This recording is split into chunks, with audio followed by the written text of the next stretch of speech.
I'm Tina. I'm from Huntington Gold Medal, and I'm here to train you on how to do the structure for your floor rotations.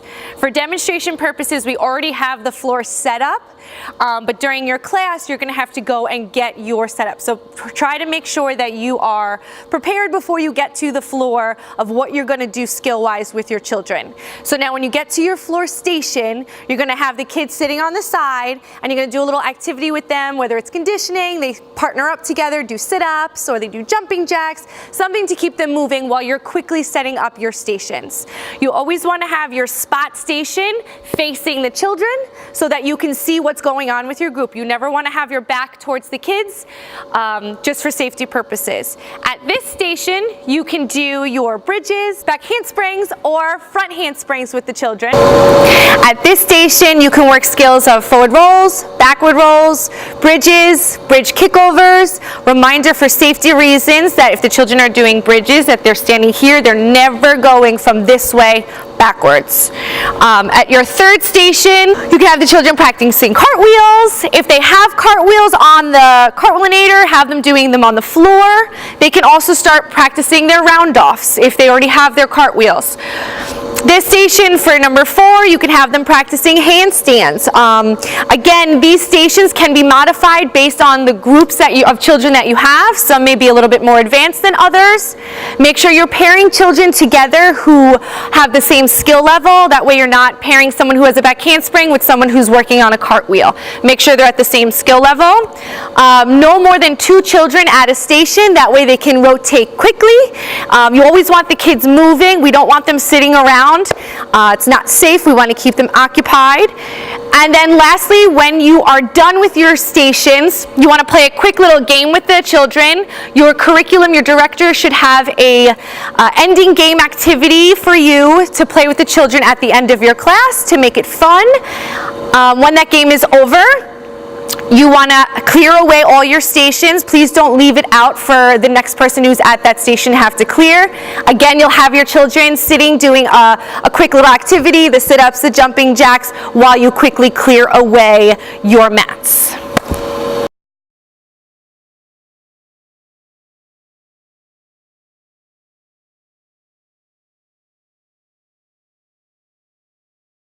Hi Gold Medal, this is Miss Tina here again. We're going to go over your structure of your bar rotation.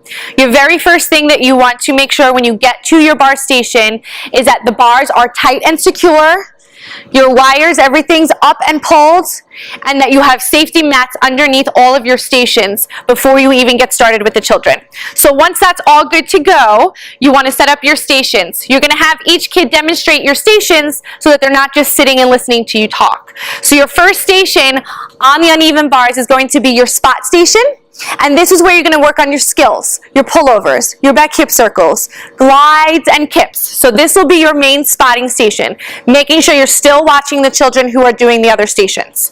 This station's an easy, just front support, and they're working on their casts. You can add in gliding stations. You want to always make sure you have a conditioning station for the children. You do have extra bars, so if you have more children, you can add in extra station. Only 2 children at a station, no more for safety reasons. Your ending activity, your last 2 minutes, will be a game again that you'll play. You can do chin holds on the bar, who can hold it the longest. You can do L holds on the bar, who can hold it the longest. Just a fun little game ending activity at the bars.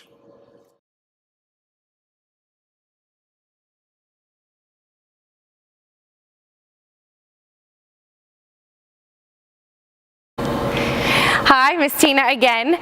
We're going over your structure for your vaulting rotation. You're first going to start with running with the kids, so you'll do about 3 runs each. You know, regular running, knees up, kicks to your butt. You can have them do bear crawls all the way down, just to get them moving and warmed up before you start vault. After they're done with all of their running and their warm-up, you're going to start now on your skills. So you want to progressively move up on their skills. So you're going to start on with hands and knees, squat-ons, pike-ons, straddle-ons, and if they have all those down pat, you can start practicing your handstands with them. Always for safety, make sure you are paying attention and you're standing in case a child who's doing a squat on, who knows how to do a squat on all the time, may miss one round. So you want to make sure you're paying attention to catch them in case they do. Always when they're jumping off, they're finishing stick and finish. And then you're going to set up some stations along the way on their way back for them to work on. So an example of a station that you can do on your vault is handstand flatbacks. You want to make sure that this station is close to where you're spotting. In case a child does need a little assistance, you can jump right over and help them. And make sure it's in your view, so you're spotting facing towards the spotting station. Another station you can do is having the kids run, jump 2 feet, landing, stick, and finish on their way back from the vault. Hi, Miss Tina again. We're going over the structure of your beam rotation. First and foremost, you want to make sure all your mats are properly underneath your balance beams, that there's no gaps in between. That way, if a child does fall, they're not going to get hurt because the mats are separated. Secondly, you want to make sure all the children are mounting the beams correctly, so your normal mounts. If the child is new to the class, make sure you take a quick little minute to teach them how to do your mount. Once the children are on the beams, you're going to practice your beginning steps. So arms out to the side, princess crown, you know, all of those basics, and then you'll practice your line drills. Line drills include releve, step kicks, side kicks, walking backwards, and make sure you're paying attention and moving around in between the beams to all the children, that you're not just standing at the front of the beams, you know, dictating to the children. You want to make sure you're helping and assisting any children who may be a little nervous on the beams or stuff like that. After that, you're going to make stations on the balance beams. This station where you're facing the other beams will be your spot station. This is where you'll do your cartwheels, your handstands, your side handstand dismounts. And then the other beams will be easier stations that the children can work on their own. Tuck jumps, levers, anything along those lines. Always have a low beam nearby your big beams, because you may have a child who's very nervous about getting up onto these big beams if it's their first class. So you want them to be comfortable, and they can start out on this little beam before they get comfortable, and then they can work their way up onto the big beams. We don't ever want to force a child and make them scared of the beams. So let's gradually work their way up there. Secondly and lastly, if you want to add dismounts into your rotations, you can add dismounts as your ending activity. So that will be your spotting station, and you'll do a quick little dismount, and then the kids will go out and get a quick sip of water. You can also play a game where they play hot potato. All the kids are standing on the beams and they throw the ball back and forth to each other. That's practicing their balancing skills. But you always want to make sure you do a quick little ending activity at the end of your rotation.